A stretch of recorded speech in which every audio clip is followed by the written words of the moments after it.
तो मेरे बड़े भैया जो थे वो इंजीनियर थे, कंप्यूटर इंजीनियर। उन्होंने मेरे से पूछा, उन्होंने कहा कहाँ जा रहे हो? मैंने कहा मैं NSD जा रहा हूँ। तो उन्होंने कहा ये क्या होता है? तो मैंने कहा जी नेशनल स्कूल ऑफ ड्रामा। तू ड्रामा करेगा? यहाँ कम करता जो वहाँ जाके और करेगा। तो मैंने बोला, मैंने कहा कि ये ड्रामा जो आप समझ रहे हो उस तरह का ड्रामा नहीं है, ये एक्टर बनाते हैं और एक्टर बनाने के बाद फिर आप फिल्मों में आ जाते हो, सीरियल्स में आ जाते हो, तो आपके लिए बहुत सारे करियर ऑप्शंस खुल जाते हैं। तो मैं सोच रहा हूँ कि मैं भी आगे ऐसा ही कुछ करूँगा। ओहो, तो तू बांड बनेगा? यही रह गया था, पढ़ाई कर लेता थोड़ी, इंजीनियर बन जाता। तो आई वाज शॉक्ड। मुझे लगा ये तो बड़ा गड़बड़ हो गया। इस बारे में तो मैंने सोचा ही नहीं था कि यहाँ कोई इज्जत तो करेगा नहीं अगर मैं टीवी सीरियल में आने लगा तो, क्योंकि ये तो मुझे पता था कि मेरी जो हाइट और बिल्ट है उसमें मैं फिल्म का हीरो तो नहीं बन सकता। बनूंगा तो किसी टीवी सीरियल में कलाकारी बनूंगा, और फिल्म में आया भी तो भाई किसी का भाई बन गया, किसी का दोस्त बन गया, वहीं तक सीमित रह जाऊंगा। खैर, घर से ये लेसन लेने के बाद मैं जब NSD पहुंचा तो वहाँ का एटमॉस्फेयर थोड़ा डिफरेंट था। कल्चरली मेरे लिए एक बहुत बड़ा शौक था, तो मैं वहाँ से भाग गया।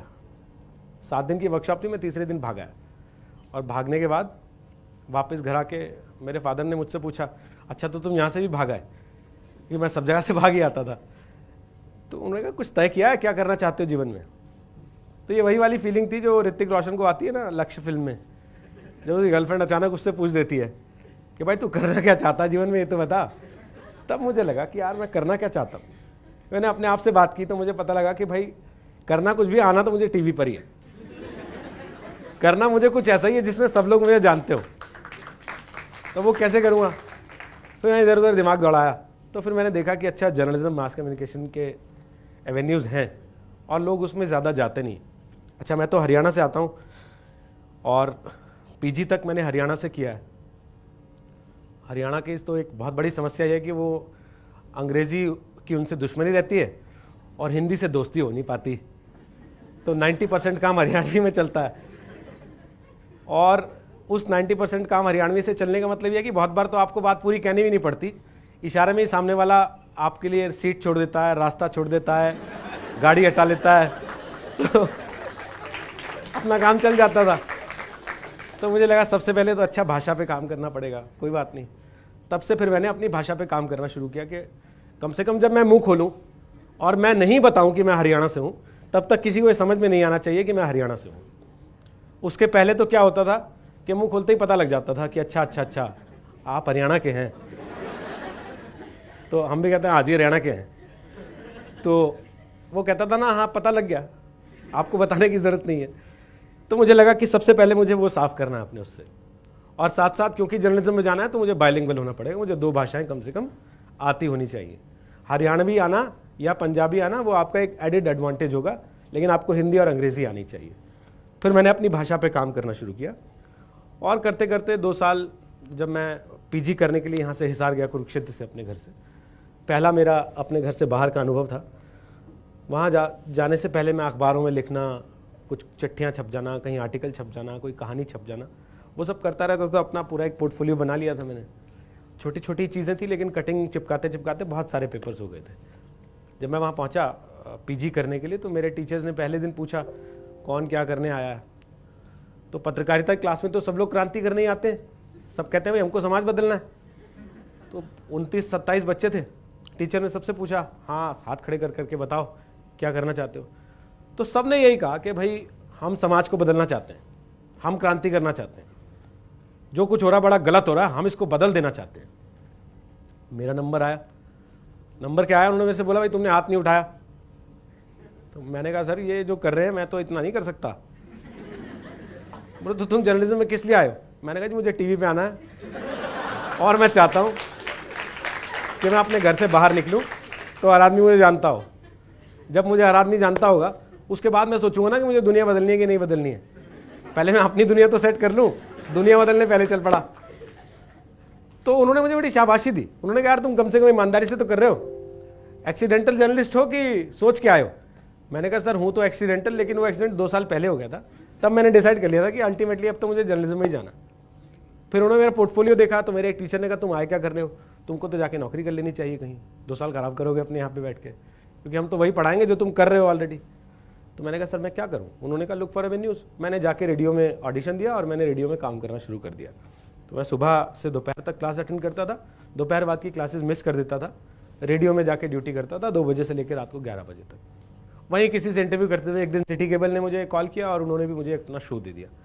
तो 1.5 साल जब तक मैं वहाँ पढ़ा, मैं साथ साथ ठीक ठाक पैसे कमा लेता था, अपना घर परिवार चलाने लायक पैसा बना लेता था। उसके बाद ये लगने लगा कि अच्छा सब लोग तो स्टार की तरह ट्रीट करते थे, क्योंकि शाम 6 बजे गर्ल्स हॉस्टल के दरवाजे बंद होने के बाद वहाँ FM चल जाता था। सब लड़के जो मुझे फ़ोन करके बोलते थे मोबाइल पे कि उसके नाम से मेरी तरफ से गाना चला देना, मैं चला देता था। तो वहाँ दोनों हॉस्टल्स में फुल टाइम शाम को 6 बजे के बाद FM चलता था और मेरा शो चलता रहता था। सो मुझे जो स्टारडम मिल रहा था, मुझे लगा कि यही तो चाहिए था, यही तो करने आए थे अपन इधर। लेकिन फिर मैंने एक दिन सोचा कि भाई यही इतना ही था क्या? ये तो 2 हॉस्टल के बाहर के अलावा कोई जानता ही नहीं अपने को, कैंपस से बाहर निकलते हैं तो किसी को मालूम ही नहीं कौन है।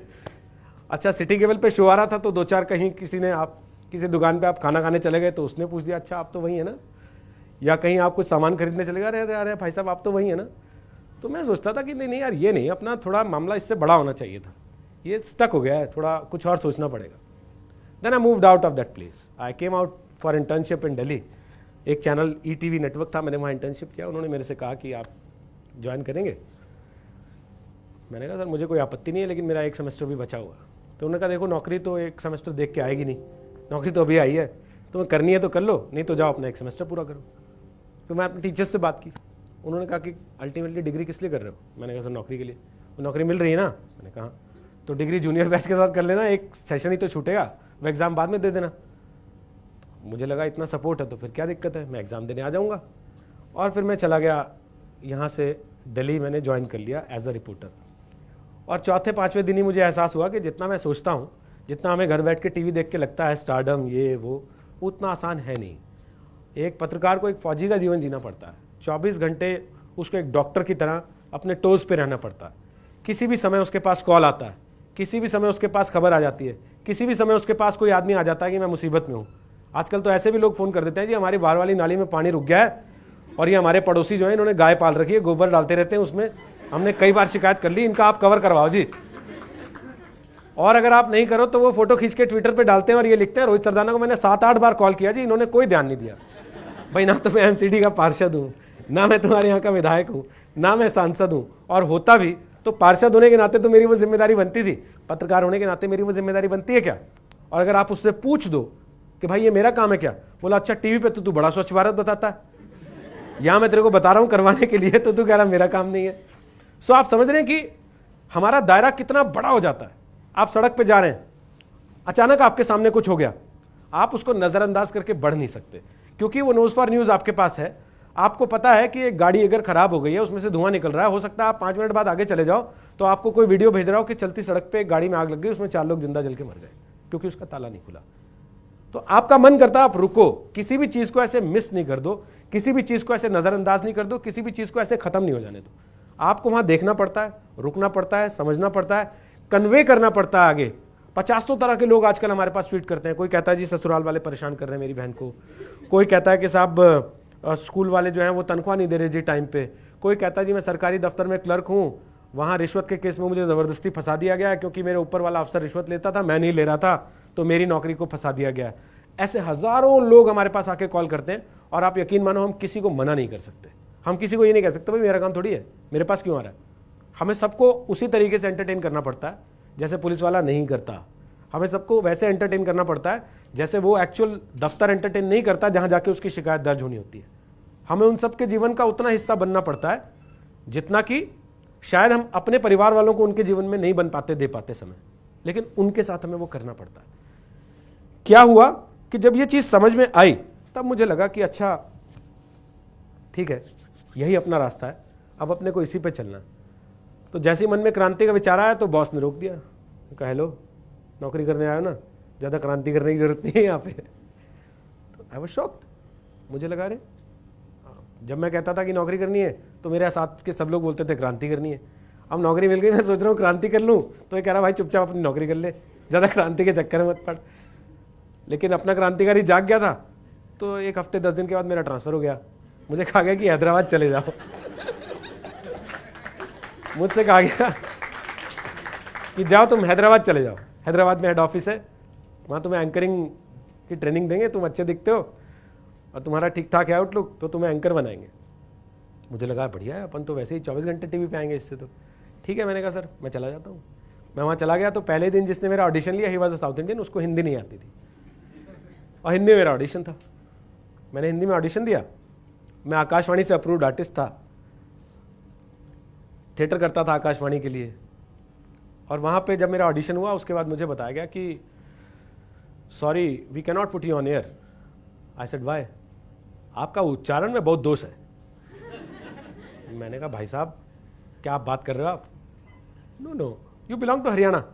आई सेड यस। हरियाणा का लोग कैसा हिंदी बोलेगा? आपका तो बीजेपी यू सेड ना, बी में प्रॉब्लम आपका। मैंने कहा सर आप पहले आदमी हो जो मुझे बता रहे हो, इससे पहले कितना ऑडिशन दिया आप? मैंने कहा सर ऑडिशन तो पहले नहीं दिया। फिर जाओ काम करो।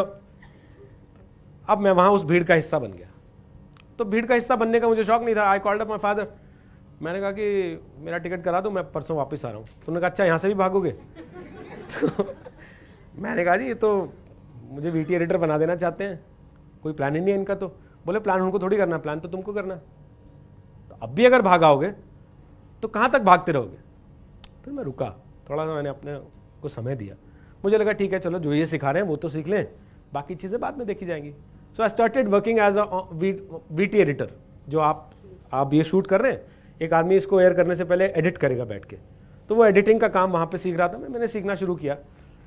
और आपको बता दूं फिल्मों के एडिटर्स, सीरियल्स के एडिटर्स जो आज काम करते हैं वो घंटों के हिसाब से चार्ज करते हैं। वो 8 घंटे की शिफ्ट, 3 घंटे की शिफ्ट, 5 घंटे की शिफ्ट, यानी कि आवरली बेसिस पे वो चार्ज करते हैं। इतना कॉस्टली अफेयर है वो, अगर आप अच्छे एडिटर हैं तो मुझे लगा अच्छा ठीक है, अगर मुझे एडिटर ही बनना तो फिर ठीक है, अच्छा एडिटर बन जाते हैं। वहाँ जापानीज एक टीम आती थी, नया नया सॉफ्टवेयर था, हिंदुस्तान में वो टेक्नोलॉजी थी नहीं, वो सिखा रहे थे और मैं सीख रहा हूँ। घर बार मेरा वहाँ पे था नहीं कोई, तो मैं पड़े रहता था ऑफिस में। 8 घंटे अपनी नौकरी करता था, 8 घंटे उन लोगों के साथ रहता था और अपना सीखते रहता था। 5-1 महीने के बाद उन लोगों ने नमस्ते किया, उन्होंने कहा भाई हमारी तरफ से ट्रेनिंग खत्म, और वो अपना चले गए। जाने से पहले मैंने उनसे पूरे सॉफ्टवेयर के जितने भी सपोर्टिंग डॉक्यूमेंट्स, जितनी उसकी थियोरी थी उस सॉफ्टवेयर की, वो मैंने उनसे कॉपीज़ लेके फोटोकॉपी करके अपने पास रख ली कि ठीक है मुझे कभी कोई दिक्कत आएगी, कहीं ज़रूरत पड़ेगी तो this will work as a help book for me. और मैं अपना सेटल हो गया। अचानक उसके बाद गुजरात का इलेक्शन आया और मुझसे कहा गया कि गुजरात के इलेक्शन की स्टोरीज आपको एडिट करनी है। गुजरात से फीड आती थी, गुजराती में आती थी। मैं हिंदी चैनल्स को सपोर्ट करता था, तो मुझे पहले उसको ट्रांसलेट करना था, तो मैंने हिंदी से ट्रांसलेट करने के लिए थोड़ी बहुत काम चलाओ गुजराती सीखी।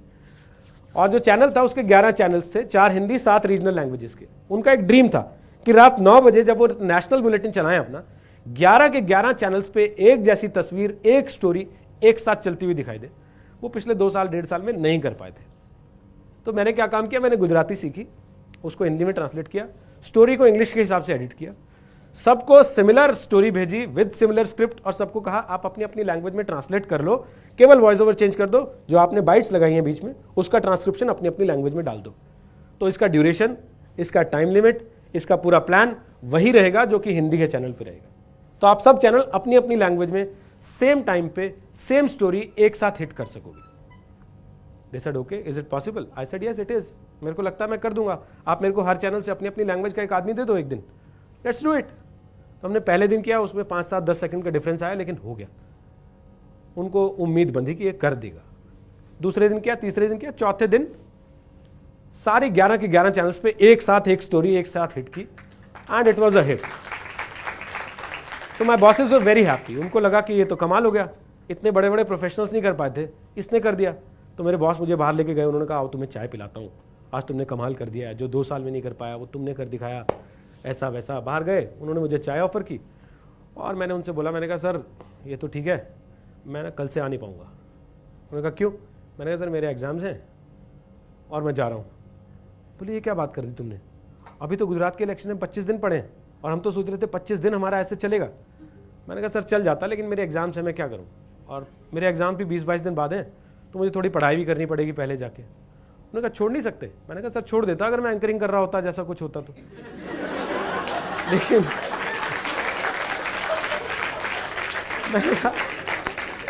मैंने कहा यार ये पर्दे के पीछे बैठ के ये करने के लिए मैं अपनी डिग्री थोड़ी छोड़ दूंगा।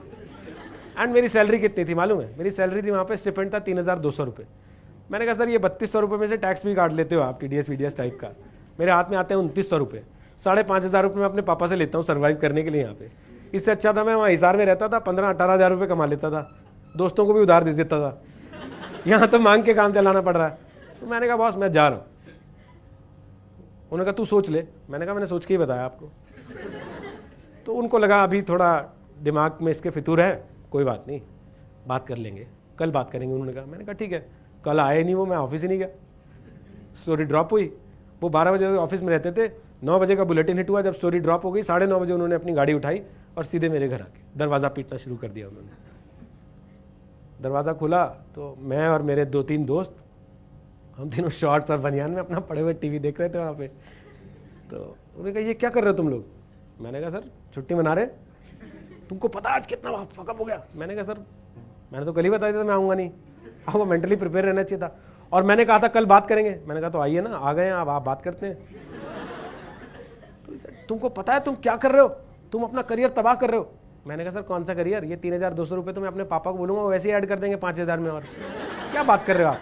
मैंने कहा मैं उनसे बता दूंगा कि भाई मेरी बाइक में ज़्यादा तेल लगने लग गया है, तो फाइनली उनको देने ही पड़ेंगे, नहीं तो वो सिटी केबल रेडियो वो तो वेट कर रहे हैं मेरा। बोले तुम जीवन में उसी में रह जाओगे। मैंने कहा सर कम से कम पर्दे के पीछे तो नहीं रहूँगा, मेरी आवाज़ सुनाई देती है, शाम को मेरे दोस्त ताली तो बजाते हैं, यार तूने गाने बड़े अच्छे चलाए थे, ये तो कोई मतलब नहीं हुआ। तो उन्होंने कहा इसका हल क्या है? मैंने कहा इसका हल ये है, मैं 4 बजे से 12 बजे तक आपके लिए काम करूँगा ऑफिस आके, रात 12 बजे से सुबह 8 बजे तक अपने लिए काम करूँगा। You will let me anchor. रात 12 से सुबह 8 तक तो आपका कोई बॉस नहीं देखता टीवी, आप ही देखोगे, अगर कभी देखोगे मजबूरी में तो आप भी नहीं देखोगे आमतौर पे, तो मेरी प्रैक्टिस हो जाएगी। उन्होंने कहा ठीक है कल ऑफिस आओ, कल बात करते हैं। मैंने कहा पक्का? मेरा सामान बंधा हुआ है, मेरे को खोलना पड़ेगा। तो उन्होंने कहा नहीं तुम सामान खोल दो, तुम कल ऑफिस आओ। मैं अगले दिन ऑफिस गया 4 बजे, तो मुझसे मिले। उन्होंने कहा कि मेरी भी एक शर्त है। मैंने कहा क्या? बोले तुम डबल शिफ्ट में काम नहीं करोगे, 12 से 8 की शिफ्ट करने की जरूरत नहीं है, तुम 4 से 12 में ही काम करो, तुम 10 बजे 11 बजे 12 बजे एंकरिंग करो, लेकिन आज ही से होगा वो, और पहला बुलेटिन लाइव होगा, कोई ट्रायल नहीं होगा उसमें। तो मैंने कहा आप ये क्या बता रहे हो कि मैं डर जाऊंगा इससे? मैंने कहा मैं तो बचपन से ही करता आया हूँ, मैं तो वेट कर रहा हूँ कब आप मेरे को कैमरे के आगे बिठाओ, मैं तैयार हूँ। मैंने कहा टेलीप्रॉम्प्टर? मैंने कहा सर मैं दूसरों के लिए चलाता हूँ, अपने लिए भी चला ही लूंगा। तुम्हें आता है? मैंने कहा सर आप एक बात बताओ, आपके जो एंकर दिन भर एंकरिंग करते हैं उनके बाहर बैठ के टीपी कौन चला रहा है? यहाँ बैठ के हाथ लगा लगा के मैं ही चलाता हूँ ना, कब बेचारे को तेज करना है, कब धीमे करना है। मैं कहा जब मैं उनके लिए कर सकता हूँ तो अपने लिए तो कर ही सकता हूँ। उनको लगा कि अच्छा ये तो चैलेंज भी लेने को रेडी है। बोले पक्का करोगे? मैंने कहा सर आप टाई कोट दिलवाओ, मैं तैयार हूँ, मेरे पास टाई कोट नहीं है। तो उन्होंने कहा ठीक है 9 बजे हम मिलेंगे, तुम आज ये स्टोरी हिट कराओ टाइम से, फिर हम मिलते हैं। ठीक है, 9 बजे स्टोरी हिट हुई। उसके बाद वो मेरे पास खुद आए, उन्होंने कहा कि यार ये रहा कोट, ये रही टाई, ये रही शर्ट, ये पहनो, मेकअप कराओ, और आज से तुमको पहला बुलेटिन 10 बजे से एंकर करना है। 5 मिनट का वो केवल एक कैप्सूल था, मैंने कर दिया। जब मैंने कर दिया और बाहर निकला मैं आके, तो ही वॉज लाइक यार तुमको तो आता है काम। मैंने कहा तो मैं 6 महीने से और क्या झूठ बोल रहा था आप लोगों से।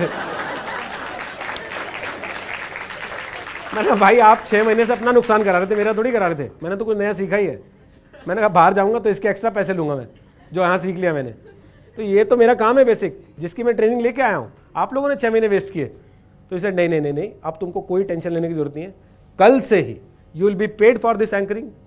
आप 3,200 रुपये जो आपकी सैलरी है वो तो रहेगी रहेगी, आप जो दिन के बुलेटिन पढ़ेंगे उसमें मल्टीप्लाई करते जाइएगा 400 से, जितने बुलेटिन आपके नाम आएंगे वो 400 से मल्टीप्लाई करके आपकी उतनी इनकम होगी उसकी।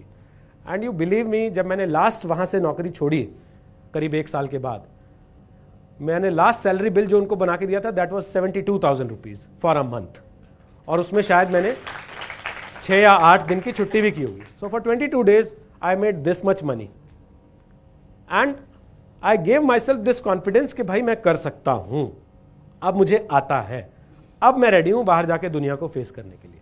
आमतौर पे हम क्या करते हैं? आमतौर पे हम ये करते हैं, जैसे ही उन्होंने मुझे वीडियो एडिटिंग में डाला था, मैंने सोच लिया था कि यार मैं ये करने के लिए थोड़ी बनाऊं, मैं तो यहां से जा रहा हूं, मैं नहीं करूंगा ये काम, मेरे लिए नहीं है, मैं पर्दे के पीछे क्यों रहूं, मैं तो पर्दे के सामने आना चाहता हूं। अगर मैं वो सोच के छोड़ के निकल आया होता तो क्या आज मैं पर्दे के सामने होता? शायद नहीं होता, और शायद होता भी तो क्या मैं उस जगह पे होता जहां मैं आज हूं? शायद नहीं होता, उससे थोड़ा पीछे होता, हो सकता है अभी भी स्ट्रगल कर रहा होता अपने को प्रूव करने के लिए। लेकिन वो अपॉर्चुनिटी मैंने मिस नहीं की, सिर्फ इसलिए कि एक अपॉर्चुनिटी से ही दूसरी अपॉर्चुनिटी का रास्ता खुलता है। आमतौर पे हम क्या करते हैं, हमको क्रिकेट टीम में जाना है, हम बनना चाहते हैं भाई ओपनर बैट्समैन, वो कहता है मेरे पास तो नंबर 6 पे जगह है, आप कहते हो नहीं नहीं नहीं नहीं मैं तो ओपनर हूँ, 6 पे तो तू मुझे बर्बाद कर देगा, तो वो कहता है ठीक है भाई तू बाहर बैठ के बर्बाद हो। बाहर बैठ के बर्बाद होने से अच्छा नहीं है कि टीम में होकर बर्बाद हो आप। भाई आप 6 पे अगर अच्छा खेल जाओगे किसी दिन, तो उसको कॉन्फिडेंस आएगा आपके ऊपर, कप्तान को, फिर वो आपको कहेगा अच्छा अगली बार नंबर 3 पे आ जाए यार तू। जब आप 3 पे अच्छा खेल जाओगे तब उसको कॉन्फिडेंस होगा आपके ऊपर, तब वो आपसे कहेगा कि यार तू ओपन करेगा क्या, उसी दिन का तो आप वेट कर रहे हो। हम आमतौर पे क्या करते हैं, हम इसी चक्कर में रह जाते हैं कि यार मेरे को 6 नंबर पे खेलने के लिए बुला रहा है, मैं तो ओपनर बैट्समैन हूं, जब कोई मुझे ओपनर के तौर पे बुलाएगा मैं तो उसी दिन टीम में जाऊंगा। लोग आते जाते हैं, टीम में उनकी जगह बनती जाती है, वो ओपनर भी बनते जाते हैं, वो थर्ड मैन भी बनते जाते हैं, लास्ट मैन भी बनते जाते हैं, कप्तान भी बन जाते हैं। हम बाहर बैठ के टीवी पे मैच ही देखते रह जाते हैं, सोचते रह जाते हैं कि मेरी भी जगह होती वहां पर। यहां पे हम मिस कर देते हैं। When I moved on to Zee News in 2004, मैं सारी तरह